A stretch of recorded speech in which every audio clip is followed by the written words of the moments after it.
Hi and welcome back. Now in this chapter, just want to give some points when it comes to batch processing of your data.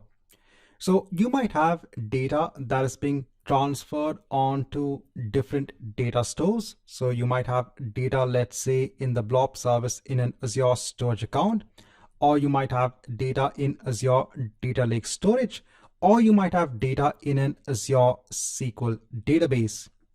Now you can actually go ahead, take the data, you can go ahead and process the data using, let's say, a tool known as Apache Spark, or you can go ahead and use Azure services such as Azure Databricks or Azure HD Insight.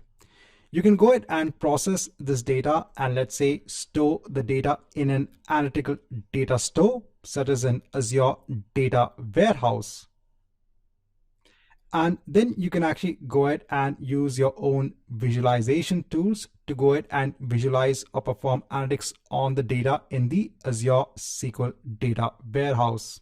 So remember, when it comes to batch processing, the records are taken from the data source.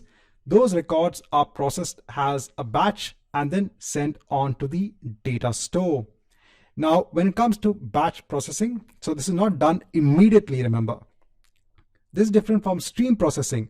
Stream processing goes ahead and processes the records as they arrive.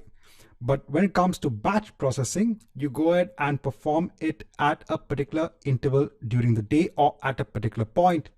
So for example, let's say that a company wants to go ahead and process all of the sales data for the day in the night, so that in the data warehouse, that sales data will be transformed and then stored in that data warehouse itself.